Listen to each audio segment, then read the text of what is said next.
I've got a drone, but I can't afford furniture. I can't afford steak, but I've got a drone. But in all seriousness, if you don't know me, I'm Johnny Cooked Austin. I love filming barbecue content, survival stuff out in the bush, camping content, anything that's sort of like food related, clearly, right? Because I've got a bloody gut on me. But one of the things I've always had a massive passion for is videography, photography, all that sort of good stuff. And if you've seen some of my videos on YouTube, Instagram, TikTok, etc., you know that I've had some drone footage in the past. Now I've upgraded to the big boy.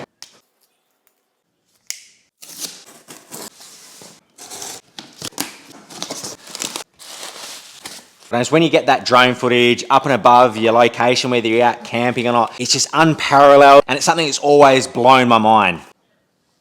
Whilst a small part of it, there's definitely something satisfying about taking off vacuum sealed plastic as well.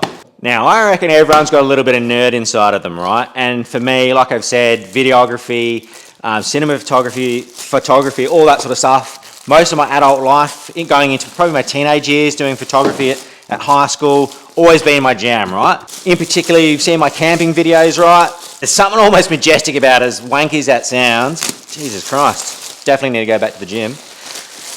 Getting that drone up, and you'll see when I've done some of that survival tips and stuff, even just hiking into my bush camping sites. When I've got my point of view camera in front of me, you can obviously see a bit of the bush and a bit of the track I'm following, but when I get that drone up, you can really get that sense of the hills and all that sort of stuff. Now, as we all know, drones are an absolute massive purchase. This has taken absolute donkey's years to get to this point. I can't wait to get this charged up, get this registered, and we'll crack on from there.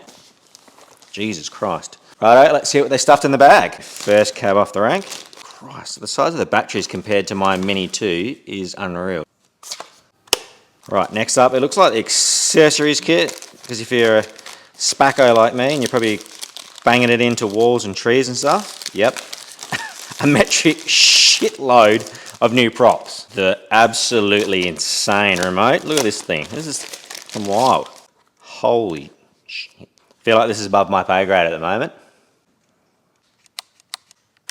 Right, here we go. Big Bertha.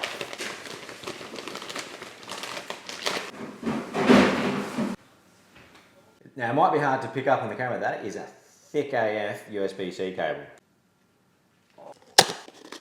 1,000,001 different power plugs. Christ. No idea what that is. Probably instructions. We definitely don't need that. Bloody soft though. Let's open her up and see how big it is. Oh yep. Goes like that. Bit of indication of size. As you know, I'm not a small unit. That's it there with its legs spread out. Let's go charge her up and see what she's made of.